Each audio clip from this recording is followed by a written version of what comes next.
बोलो श्री सतगुरुदेव महाराज की, श्री राधा कृष्ण भगवान की जय। जय श्री राधे, जय जय श्री राधे, जय जय श्री राधे श्याम।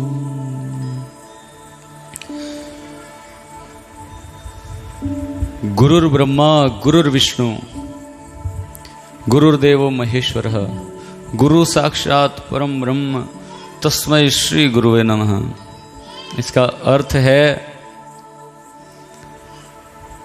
कि गुरु ही ब्रह्मा हैं, सतगुरु ही विष्णु, सतगुरु ही भगवान शिव और गुरु ही साक्षात पार ब्रह्म परमेश्वर हैं। ऐसे सतगुरु को मैं प्रणाम करता हूँ। अब गुरु ही ब्रह्मा हैं, गुरु विष्णु भी हैं, गुरु शिव भी हैं, लेकिन कैसे? प्रश्न क्या उठता है कैसे? क्योंकि सारी सृष्टि ब्रह्मा जी के द्वारा रची हुई। ब्रह्मा जी से पहले आए भगवान विष्णु और गुरु महाराज जी का जन्म कब का? लगभग 100 साल पहले। गुरु महाराज जी का जन्म लगभग 100 साल पहले, और इस सृष्टि को चलते हुए हो गए करोड़ों साल। ब्रह्मा जी को तो करोड़ों साल हो गए, भगवान विष्णु को करोड़ों साल हो गए, महाराज जी को लगभग 100 साल। तो गुरु ब्रह्मा हुए तो हुए कैसे? गुरु विष्णु हुए तो हुए कैसे? इस बात में तो कोई शक नहीं है। शंकराचार्य जी का लिखा श्लोक है, इसको कोई झुठला नहीं सकता, इस पे कोई प्रश्न चिन्ह नहीं है। लेकिन हैं तो हैं कैसे? ये प्रश्न उठता है कि ये हैं तो हैं कैसे? और चलो महाराज जी को तो फिर भी लगभग 100 साल हो गए, और कई लोगों के तो गुरु अभी पैदा ही नहीं हुए, है ना? ये पृथ्वी संतों से हीन तो कभी नहीं थी, ना कभी होगी। आगे भी संत इस धराधाम पर अवतरित होते रहेंगे। तो अभी तक वो संत जो पैदा ही नहीं हुए, पता नहीं कब होंगे, वो भी अपने शिष्य के लिए ब्रह्मा विष्णु और शिव की भूमिका अदा करेंगे। लेकिन कैसे?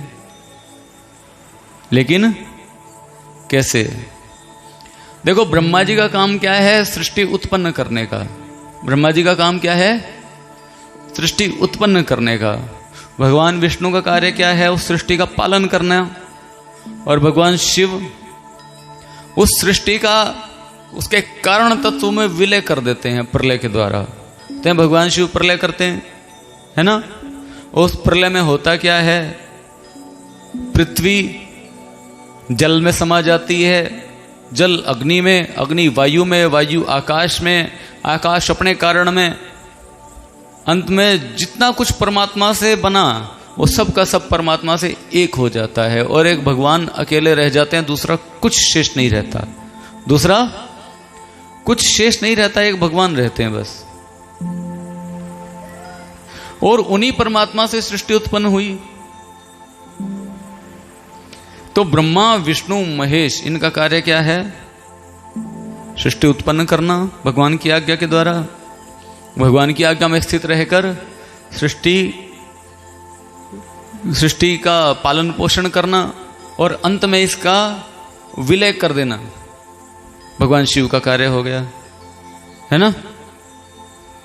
अब सतगुरु ये सब कार्य कैसे करते हैं? सतगुरु ये सब कार्य कैसे करते हैं? ब्रह्मा जी सृष्टि का सृजन करते हैं, सृष्टि उत्पन्न करते हैं। माइक सृष्टि है, माया के द्वारा निर्मित है, असत्य है। भगवान विष्णु इसका पालन पोषण करते हैं, और इस असत्य को उस सत्य तत्व में विलीन कर देते हैं शिव। लेकिन सतगुरु जिस तत्व की सृष्टि करते हैं वो है सत्य तत्व, वो है सत्य, वो असत्य नहीं है। उसमें माया का लेश भी नहीं होता, उसमें माया का लेश भी नहीं होता। भगवान कण कण में व्यापक हैं, भगवान कण कण में व्यापक हैं, हमारे हृदय में वास करते हैं लेकिन हमें दिखाई नहीं देते। सबसे नजदीक कौन? सबसे नजदीक परमात्मा, लेकिन दिखाई नहीं देते। जब हम सतगुरु की शरण में जाते हैं, सतगुरु की शरण में जाते हैं, गुरु महाराज जी की कृपा जब हम पर होती है तो उनकी कृपा से हमारे वास्तविक स्वरूप की सृष्टि उत्पन्न होती है। हमारे वास्तविक स्वरूप की सृष्टि होती है कि हमारा आत्मस्वरूप, हमारा आत्मस्वरूप जो अब तक अप्रकट था, गुरु कृपा से वो प्रकट हो जाता है। हमारा आत्मस्वरूप अभी तक जो माया से आच्छादित था, हमारी आत्मा माया के गुणों से घिरी हुई जो हमें दिखाई नहीं देती थी, अप्रकट थी, वो प्रकट होती है कब? सतगुरु की कृपा से। हमारी श्रद्धा हो सतगुरु के वचनों में और उनकी आज्ञा का पालन करते हुए उनके द्वारा दिए गए दिशा निर्देशों के द्वारा हम परमात्मा का ध्यान करें, परमात्मा की भक्ति करें, तो सतगुरु हमारे आत्मा को प्रकट कर देते हैं और दिखा देते हैं कि बेटा ये तेरा स्वरूप है, ये तेरा स्वरूप है। उस समय सतगुरु ने ब्रह्मा का कार्य कर दिया। गुरुदेव ने क्या कार्य किया? ब्रह्मा का सृष्टि दिखा के, उत्पन्न करके हमारे वास्तविक स्वरूप, हमारे आत्मा का दिग्दर्शन करवा देते हैं सतगुरु, बशर्ते हम उनकी आज्ञा में रहें, बशर्ते ध्यान करें, जो दिशा निर्देश मिले उस हिसाब से अपनी भक्ति के मार्ग पे हम चलते जाएं। जो दिशा निर्देश सतगुरु के द्वारा प्राप्त हुए उन्हीं दिशा निर्देशों के अनुसार भक्ति मार्ग पे चलते जाएं, तो सतगुरु कृपा करते हैं और उन्हीं की कृपा से आत्मस्वरूप सामने, हमारा वास्तविक स्वरूप। वास्तविक स्वरूप क्या है? हम शरीर नहीं, हम आत्मा हैं। और जो इंसान सोचता नहीं भाई दिख तो शरीर ही रहा है, दिख तो शरीर ही रहा है, तो हम आत्मा कैसे? अगर तुम ये शरीर होते, अगर तुम ये शरीर होते तो रात्रि के समय सोते हुए कभी स्वप्न नहीं देख सकते थे। रात को जब तुम सोए तुमने सपना देखा, और मात्र देखा ही नहीं, स्वप्न में जो तुमने शरीर धारण किया है, सपने में जो तुमने शरीर धारण किया है, उस शरीर में तुम्हारी इतनी अहम बुद्धि है, इतनी अहम बुद्धि है, उस शरीर को भी तुम इतना ही अपना मानते हो जितना इस शरीर को अपना मानते हो। और उस स्वप्न शरीर को अपना मैं मानते हुए अगर किसी ने तुम्हारा गर्दन काट दी सपने में, तो तुम्हें वास्तव में ऐसा लगेगा कि मैं मर गया। प्रेम से बोले श्री राधे। तो सब हुआ तो हुआ कैसे? वो सब हुआ तो हुआ कैसे? क्योंकि हम शरीर नहीं हैं, हम आत्मा हैं। शरीर सो गया, शरीर सो गया, आत्मा अभी भी जाग रही है।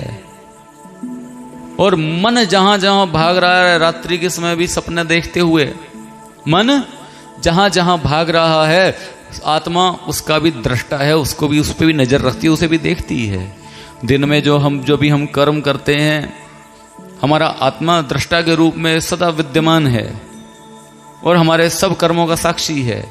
रात्रि के समय भी हम सो गए, मन भागा, मन भी जहां जहां गया, आत्मा उसका भी दृष्टा है। अगर रात के समय सपना देखते हुए तुम्हें कुत्ते का शरीर प्राप्त हो जाए, गधे का प्राप्त हो जाए, तुम अपने आप को वही मानोगे, तुम अपने आप को वही मानोगे। रात के समय तुम सोचो कि बहुत सा धन मिल गया तो तुम सोचोगे मैं बहुत अमीर हो गया। रात के समय कोई लॉस हो गया तो तुम सोचोगे मैं बड़ा गरीब हो गया। अक्सर ऐसा होता ना, सपना आया, भूत पीछे लग गए, या कोई और डरावना सपना आया, है ना। इंसान डरता है, डरते डरते हड़बड़ाहट में नींद खुलती है तो अपने आप को देखता है, हाँ मैं सही हूं, प्रेम से बोले श्री राधे। उस समय सोचता है मैं सही हूं।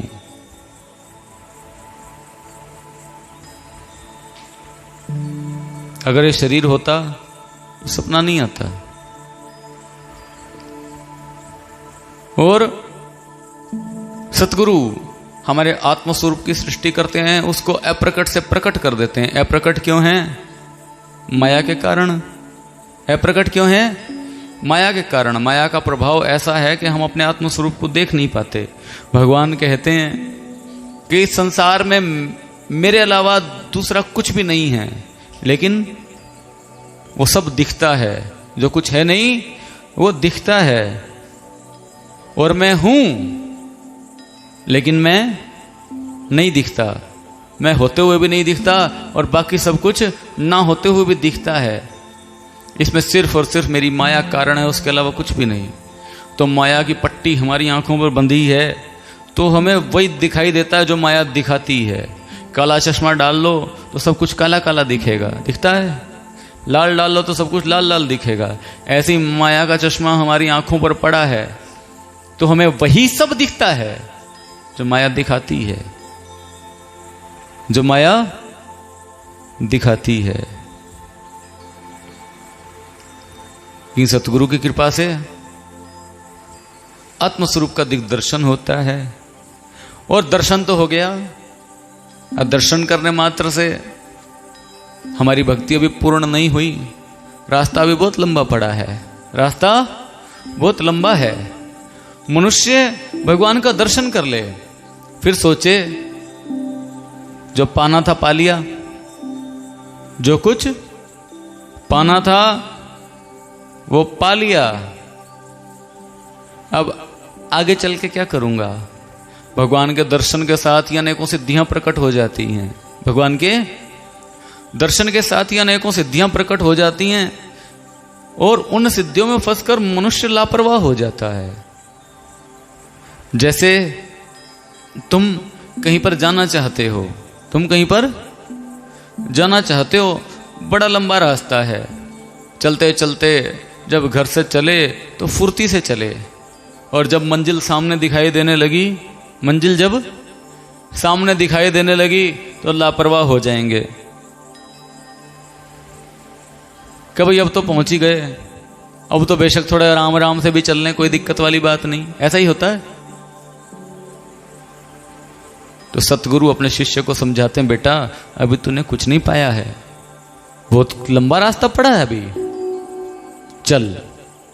सतगुरु की वो प्रशक्ति, सतगुरु की कृपा, पहले ब्रह्मा रूप से स्वरूप को प्रकट कर दिया, फिर अब उस स्वरूप में स्थिति दिलाने के लिए, उस स्वरूप में स्थिति दिलाने के लिए उस स्वरूप का पालन पोषण कर रहे हैं, उस स्वरूप का पालन पोषण कर रहे हैं। कहीं मेरा भक्त, कहीं मेरा शिष्य अपने स्वरूप से गिर ना जाए, अपनी अवस्था से डिग ना जाए, जहां तक पहुंचा था, जहां से चला था, कहीं वहीं वापस ना चला जाए माया में फंसकर। कि माया अभी भी विघ्न कर रही है, माया अभी भी विघ्न कर रही है, क्योंकि अभी भगवान अलग हैं और हम अलग। अभी हमने भगवान को देखा भर तो है, अभी भगवान को देखा ही तो है। ऐसी स्थिति वाला साधक जैसे ही बैठेगा, आंख बंद करेगा, आंख बंद करते ही भगवान का दर्शन प्राप्त करेगा, आंख बंद करते ही भगवान का दर्शन प्राप्त करेगा। आंख खोलेगा तो दुनिया दिखाई देगी। अभी उसको मेहनत करनी पड़ रही है। भगवान को देख तो लिया, अपने आत्मस्वरूप को देख तो लिया, लेकिन अभी स्थिति नहीं मिली। तो सतगुरु बताते हैं, बेटा अभी रास्ता लंबा पड़ा है, लापरवाह नहीं होना।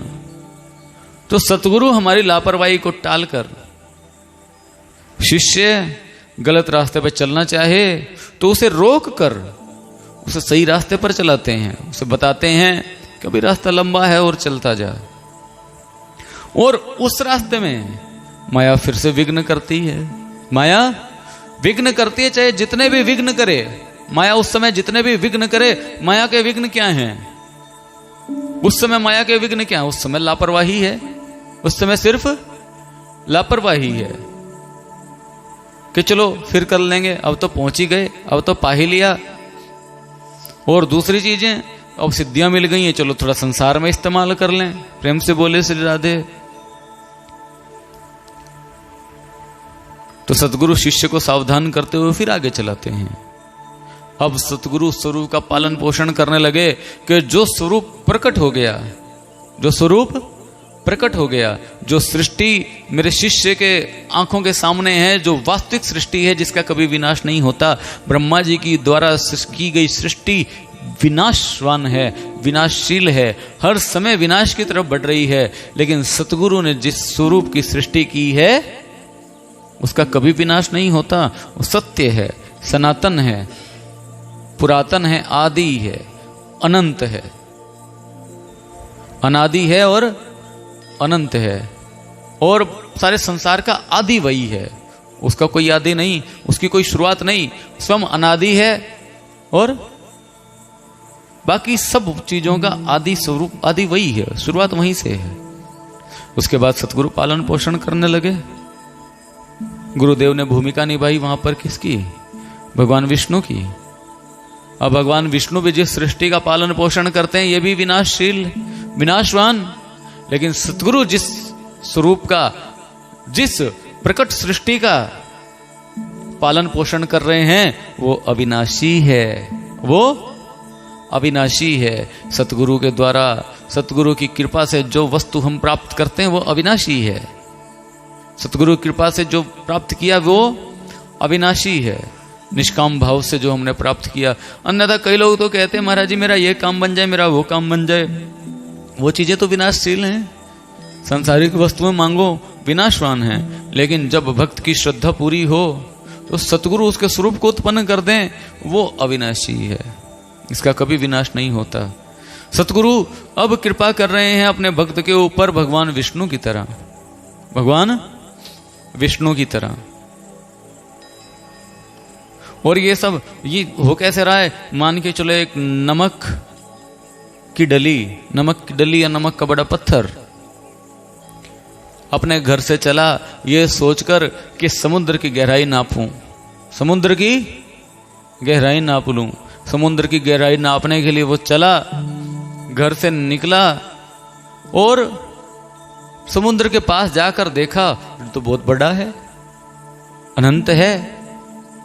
फिर सोचने लगा चलो अब देख तो लिया, अब देख तो लिया। रास्ते में जितने विघ्न आए, रास्ते में जितने विघ्न आए, उन विघ्नों को दूर करने वाला, उन विघ्नों को, परमात्मा के दर्शन में जितने विघ्न आए उन विघ्नों को दूर करने वाला और हमें सही राह दिखाने वाले वो सतगुरु। और जैसे ही वो नमक की जो डली है उसने समुद्र को देख लिया, समझ लो वो नमक हम हैं, जीव। नमक की डली है ये जीव और समुद्र है वो परमात्मा, समुद्र है वो परमात्मा। बस फर्क सिर्फ इतना है, इस समुद्र का तो और छोर किनारा होता है, लेकिन उस परमात्मा का ना कोई आदि ना कोई अंत। परमात्मा अनादि है, अनंत है। अब वो नमक की डली सोचने लगी कि मैंने तब देख तो लिया, पहुंच तो गया ही, पहुंच तो गया ही, लेकिन साथ में सतगुरु हैं, कहते लगा छलांग इसके अंदर, लगा छलांग इसके अंदर और गहराई नापने के लिए लग जा। ये कितना विस्तृत है, कितना बड़ा है। देखा और लगा दी छलांग। अब वो नमक की डली समुद्र में घुलती गई, समुद्र में घुलती गई। सोचने लगी तो बहुत बड़ा है, इधर से उधर जाए, उधर से उधर जाए लहरों के साथ। सोचे तो बहुत बड़ा है, बहुत बड़ा है। और अंत में क्या होगा? वो डली समुद्र के भीतर ही मिल जाएगी, समुद्र के भीतर मिल जाएगी। पहले समुद्र से अलग थी, अब समुद्र से एक हो गई। पहले सोचती थी समुद्र अलग मैं अलग, और अब उससे पूछे भाई तू किसकी गहराई नाप रही थी, पता चले कि जिसको ढूंढने चला था वो मैं ही था। प्रेम से बोले श्री राधे। तो सतगुरु ने पहले स्वरूप को प्रकट किया, उसके बाद शिष्य को सावधानी से आगे बढ़ाते गए कि बेटा पीछे मुड़कर नहीं देखना, अभी रास्ता लंबा है। और आगे चलते चलते उसी स्वरूप में स्थिति प्रदान की, उसी स्वरूप में स्थिति प्रदान की। ऐसे जैसे वो नमक की डली धीरे धीरे समुद्र में घुलती घुलती समुद्र से एक हो गई, ऐसे ही जब तक सतगुरु अपने शिष्य को भक्ति मार्ग पर आगे की तरफ चला रहे हैं, उस समय वो भगवान विष्णु का कार्य कर रहे हैं। और हमारा अहंकार द्रवित होता गलता गलता गलता गलता बिल्कुल शून्य जब हो गया, जब अहंकार शून्य हो गया, वहां पर हमारी अपनी आईडी, हमारी अपनी पहचान परमात्मा से एक हो गई। प्रेम से बोले श्री राधे।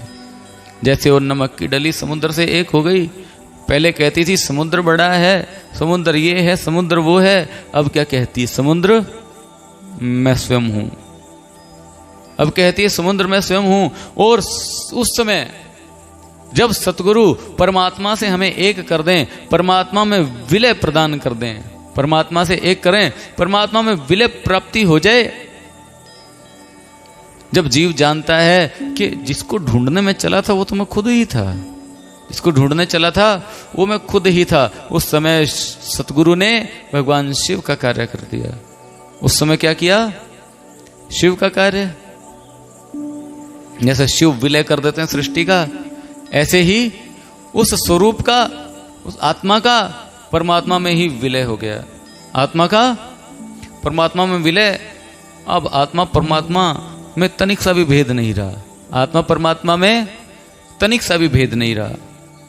अब सतगुरु का वास्तविक स्वरूप हमारे सामने। क्या? सतगुरु का वास्तविक स्वरूप हमारे सामने कौन सा? गुरुर् ब्रह्मा गुरुर्विष्णु गुरुर्देवो महेश्वरः गुरु साक्षात परम ब्रह्म। पता चलता है कि सतगुरु ऊपर ब्रह्म परमेश्वर हमारे सतगुरु से भिन्न नहीं थे, ये साक्षात सतगुरु ही थे। हमारे जो सतगुरु थे साक्षात परमात्मा ही थे। जब पता चला और अपने स्वरूप को भी पा लिया कि मैं भी वही हूं, अब तो कोई भेद नहीं रहा, तो सतगुरु वो है, सतगुरु वो हैं जो शिष्य को सतगुरु बना दें। सतगुरु वो हैं जो शिष्य को सतगुरु बना दें। वो गुरु नहीं है, वो गुरु नहीं है जो शिष्य को गुरु की उपाधि ना दे दे, और वह शिष्य नहीं है जो गुरु का गुरुत्व प्राप्त ना कर ले। शिष्य भी पूर्ण वही है, शिष्य भी वास्तविक वही है जो गुरु का गुरुत्व प्राप्त कर ले, और गुरु भी वास्तविक वही है जो अपना गुरुत्व शिष्य को प्रदान कर दे। अपना गुरुत्व शिष्य को प्रदान करे, वही वास्तविक गुरु है, वही वास्तविक शिष्य है जो गुरु का गुरुत्व प्राप्त कर ले। क्योंकि उस समय इस संसार में आने जाने का, आवागमन का चक्कर नष्ट हो गया। संसार में आने जाना नष्ट, परमात्मा की प्राप्ति। कई लोग कहते हैं कि हमें अपनी पहचान नहीं खोनी, हमें अपनी आइडेंटिटी बना के रखनी है, आइडेंटिटी खोनी नहीं। अरे भैया, अगर तुम अपनी पहचान नहीं खोते हो, परमात्मा से अगर तुम्हारी पहचान एक नहीं होती, तुम परमात्मा से अलग हो, तो अभी तुम्हारे भीतर अभी अहंकार शेष है। अहंकार ही तो पहचान है, अहंकार ही तो मैंपन देता है, अहंकार ही तो देता मैंपन। मैं, मेरा, तू, तेरा, ये कार्य किसका है? अहंकार का। अहंकार अगर लेश मात्र भी शेष है तो तुम्हारी मुक्ति हुई कहां? जय विजय वैकुंठ से गिर गए, जय विजय वैकुंठ से गिर गए। गोलोक धाम में राधा रानी ने श्रीदामा को श्राप दे दिया, श्रीदामा ने राधा रानी को श्राप दे दिया। ये श्राप का खेल चल रहा गोलोक धाम में। राधा रानी को आते देखा तो भगवान श्री कृष्ण अपनी दूसरी पत्नी के साथ बैठे थे, भगवान श्री कृष्ण अपनी दूसरी पत्नी के साथ बैठे थे गोलोक धाम में, पता चला राधा रानी आ रही इस साइड। भगवान ने सोचा राधा गुस्सा होंगी, भगवान छुप गए और जो उनकी पत्नी थी वो नदी बन गई राधा रानी के डर से। तो जब तक ये खेल चल रहे हैं तो मुक्ति हुई कहां?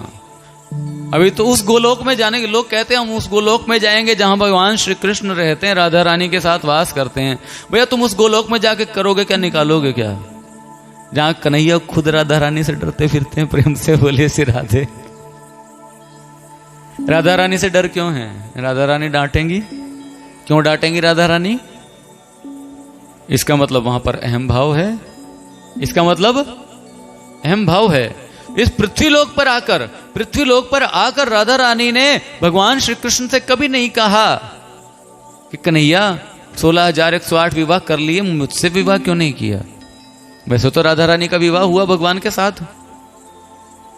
बचपन में ही, लेकिन संग रहने का सौभाग्य नहीं मिला कि मन से बेशक साथ रहे, लेकिन जिस तरह से रुक्मिणी, सत्यभामा आदि रानियां भगवान के साथ रहीं, राधा रानी उस तरह से तो भगवान के साथ नहीं रही। राधा रानी ने कभी नहीं कहा कन्हैया गोपियों के साथ रास रचाते हो, इन्हें छोड़ो, सिर्फ मेरे साथ रास करो। ऐसा तो कभी नहीं हुआ। उस गोलोक में जाने का क्या फायदा? उससे तो धरती पे बढ़िया प्रेम से बोले श्री राधे। जहां कन्हैया डरते फिरते हैं कि राधा रानी आ गई, डांटेंगी, मारेंगी। वैकुंठ लोक गए, जय और विजय, वहां पर भी अहंकार था, वहां पर भी उनके भीतर अहंकार था। उस अहंकार के कारण पतन हो गया, उस अहंकार के कारण पतन हो गया। तो वहां उस वैकुंठ में जाने का भी क्या फायदा? वैकुंठ क्या है? वास्तविक वैकुंठ क्या है? वास्तविक वैकुंठ है वैकुंठ जहां पर कोई कुंठा ना हो, जहां पर कोई कुंठा ना हो, जहां पर कोई दुख ना हो, कोई क्लेश ना हो। और अहंकार का अगर लेश भी है, अहंकार इतना सा भी है तो क्लेश तो है। मैं, मेरा, तू, तेरा अगर इतना सा भी है तो क्लेश तो है। तो वास्तविक वैकुंठ कौन सा है?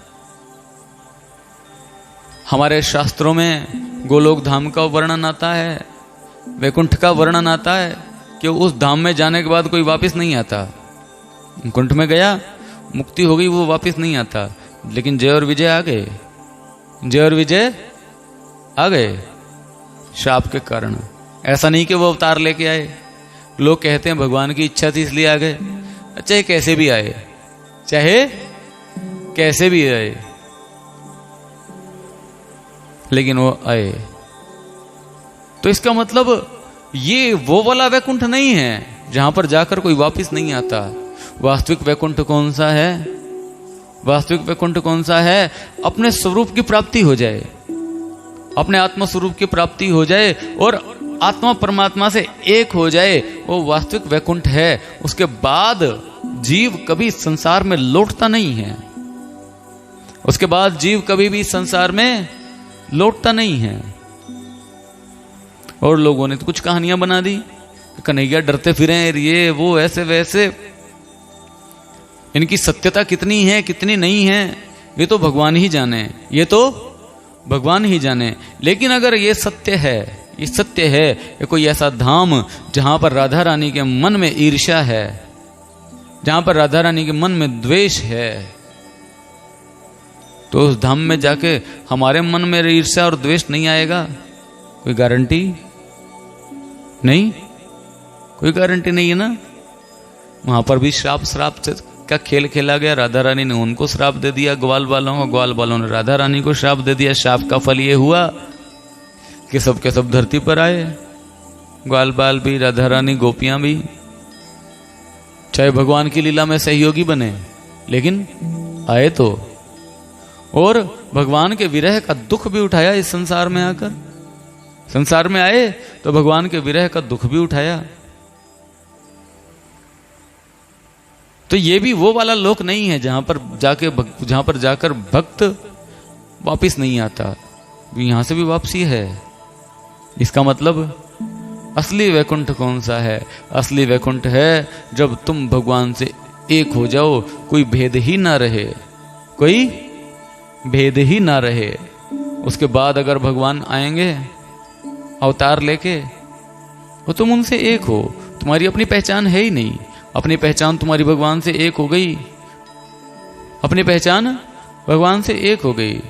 गंगा जी के अंदर 2 बाल्टी पानी डाल दो, तो पानी क्या हो गया? गंगा। उसकी पहचान अलग नहीं रही, वो भी अब गंगा जल के जितना ही पवित्र है। गंगा में समा के गंगा हो गया। ऐसे जीव परमात्मा में समा के, ब्रह्म में समा के ब्रह्म हो जाता है। जीव जब ब्रह्म में समा जाता है तो ब्रह्म हो जाता है, वहां पर उसकी कोई पहचान अलग से नहीं रहती। और वो है अवस्था अहंकार शून्य की, वो अवस्था है शून्य अहंकार की। लेकिन जब तक 1% भी, रत्ती भर भी अहंकार है, तो तुम अलग, भगवान अलग, हम अलग, भगवान अलग, तो संसार में वापिस आने के चांस हैं पूरे पूरे। तुम कभी भी आओगे, आओगे जरूर, कभी भी आओगे, जरूर आओगे। चाहे 2 साल बाद आओ, चाहे 2000 साल बाद आओ, चाहे 2-4 ब्रह्मा के बीतने के बाद आओ, लेकिन आना पड़ेगा।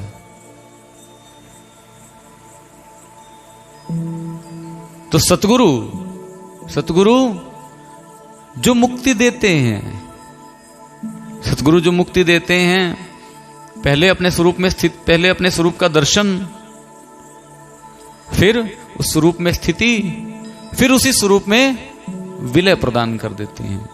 इसीलिए गुरु ही ब्रह्मा है, गुरु ही विष्णु और गुरु ही शिव। कई लोग कहते हैं इस श्लोक का अर्थ ऐसे है कि ब्रह्मा ही गुरु है, विष्णु ही गुरु है और शिव जी ही गुरु हैं।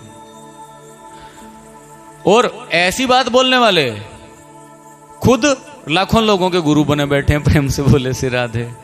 भैया जो लोग तुम्हारे पास आते हैं तो तुम बोल दो भाई मैं तो गुरु हूं ही नहीं, ब्रह्मा गुरु है, विष्णु गुरु है, शिव गुरु है, मेरे पास क्या लेने आ रहे हो? ब्रह्मा जी के पास जाओ, विष्णु जी के पास जाओ, शिव जी के पास जाओ, मेरे पास क्यों आते हो? लेकिन वो ऐसा नहीं बोलते। शिष्य बेचारा फंस जाता है। शिष्य सोचे कि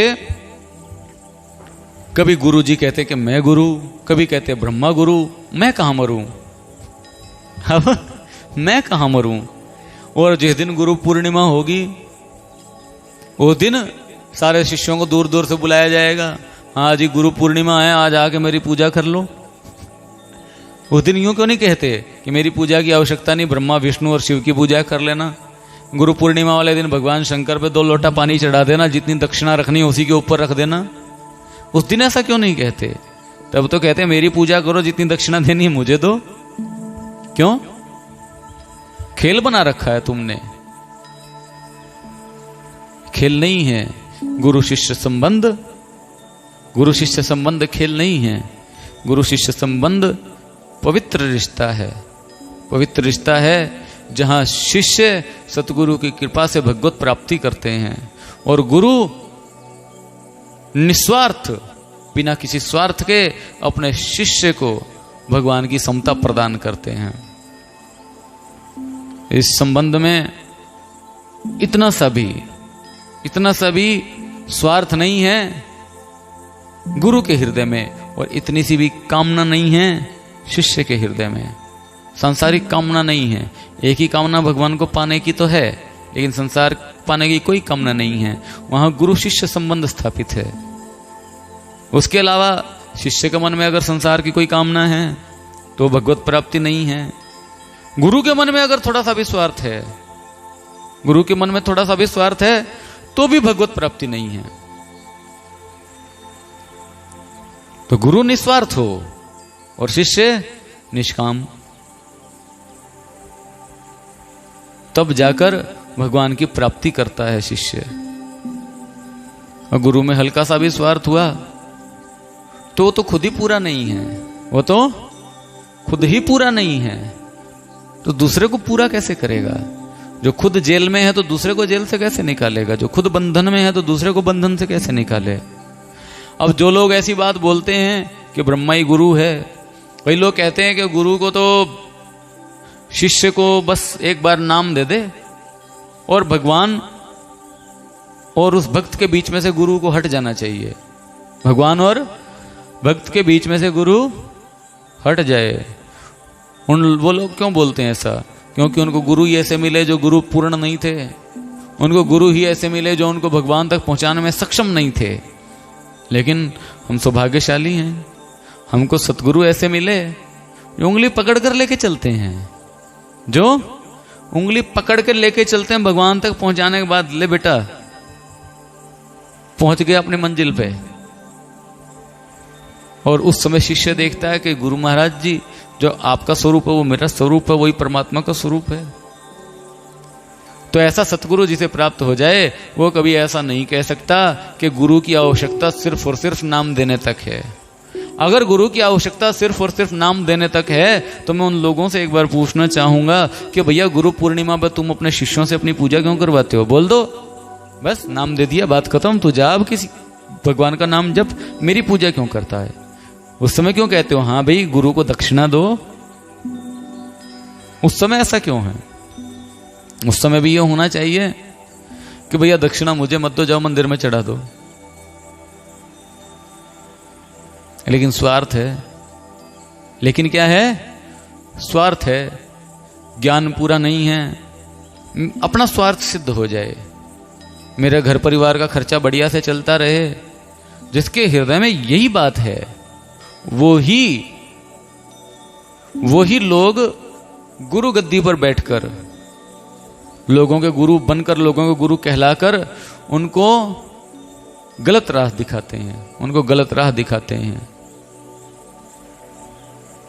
अब भैया तुमको बता दिया गया, मान लो तुम दिल्ली से चंडीगढ़ की तरफ जा रहे हो, दिल्ली से चंडीगढ़ की तरफ जा रहे हो, तुमको बोल दिया कि हाँ भाई इधर से चला जाना, उस तरफ इस हाईवे पे जाएगा तो चंडीगढ़ आ जाएगा। अब बंदा चलने लगा, अगर उसके पास ना कोई मैप है ना सड़क के ऊपर कुछ लिखा हुआ है तो बोलो उसे कितनी बार पूछना पड़ेगा कितने लोगों से कि चंडीगढ़ किस तरफ है? क्या एक बार बता के छोड़ देने मात्र से पहुंच जाएगा वो? सांसारिक रास्ता भी तय नहीं कर सकता, सांसारिक रास्ता भी मनुष्य तय नहीं कर सकता, तो आध्यात्मिक रास्ता बिना गुरु के तय करेगा तो करेगा कैसे? बिना गुरु के आध्यात्मिक रास्ता कैसे तय कर देगा जब सांसारिक रास्ता भी नहीं तय कर सकता? उसे वहां पर भी गाइड चाहिए, वहां पर भी गाइड चाहिए। लोग कहें कि महाराज जी गाइड की क्या जरूरत, हमको सांसारिक रास्ते के लिए हम तो जी मोबाइल में मैप देख के चले जाते हैं। प्रेम से बोले श्री राधे। अरे वो मैप भी तो तुम्हारे लिए गाइड का ही काम कर रहा है। या सड़क के ऊपर जो बोर्ड लगे हैं, भाई अभी इतना किलोमीटर दूर रह गया, इस साइड जाओ, दाएं मुड़ो के बाएं मुड़ो, वो भी तो गाइड का ही काम कर रहे हैं। सड़क पे से सारे बोर्ड हटा दो, मोबाइल में से मैप भी निकाल दो, और पहली बार किसी रास्ते पे जा रहे हो तो क्या होगा? कितनी बार पूछना पड़ेगा रास्ते में? लेकिन गाइड साथ में होगा जो पहले वहां पर गया हुआ है, जो पहुंचा हुआ है, वो आराम से लेके चला जाएगा। ऐसे ही सतगुरु का कार्य है, उन्होंने इस रास्ते को तय किया है, परमात्मा पर्यंत दूरी तय की है। जिसने परमात्मा पर्यंत दूरी तय की है वो सतगुरु हमको उस रास्ते पर चला सकते हैं। जो भी कोई विघ्न बाधा आए उसे वो काट भी सकते हैं, तो ये कहना बिल्कुल गलत है कि बस नाम दे दो और दीक्षा दे दो और गुरु शिष्य और भगवान के बीच में से हट जाए, भक्त और भगवान के बीच में से गुरु हट जाए, कहना बिल्कुल गलत है। ये ऐसी बात वो लोग बोलते हैं जिनके गुरु भगवत स्वरूप नहीं है, जिनके गुरु भगवत स्वरूप नहीं है, भगवान से अलग हैं, वो तो ऐसी बात बोलेंगे। लेकिन हम जानते हैं हमारे सतगुरु परमहंस भगवान से एक, भगवान में और उनमें कोई भिन्नता नहीं है, भगवान से अभिन्न है। तो उनकी आवश्यकता हमें तो एक एक पग पर पड़ेगी, एक एक कदम पर उनकी आवश्यकता है। और ये बोले कि ब्रह्मा ही गुरु है, विष्णु ही गुरु है, शिव ही गुरु, वो बात भी गलत है, वो बात भी गलत। क्यों? अगर ब्रह्मा गुरु हैं तो ब्रह्मा जी तो इस संसार की सृष्टि करते हैं, ब्रह्मा जी तो संसार की सृष्टि करते हैं जो विनाशवान है, लेकिन सतगुरु उस स्वरूप की सृष्टि करते हैं जो अविनाशी है। तो गुरुर ब्रह्मा गुरुर विष्णु गुरुर्देवो महेश्वरा, कैसे सतगुरु ही स्वरूप की सृष्टि करते हैं, अप्रकट हमारे आत्मा स्वरूप को प्रकट कर देते हैं, उसको प्रकट करके उसका पालन पोषण करते हैं, परमात्मा में स्थिति दिलाते हैं, और उसके बाद विष्णु का कार्य पूरा करके भगवान शिव का कार्य भी वो पूरा कर देते हैं, आत्मा का परमात्मा में विलय करके। वहां पर हमारी अपनी कोई पहचान नहीं, अपनी कोई आइडेंटिटी नहीं, सिर्फ एक परमात्मा, सिर्फ एक परमात्मा। जिधर देखा उधर तू दाना पेटा एक कोरू, के जहां देखते हैं भगवान है, जहां देखते हैं भगवान है।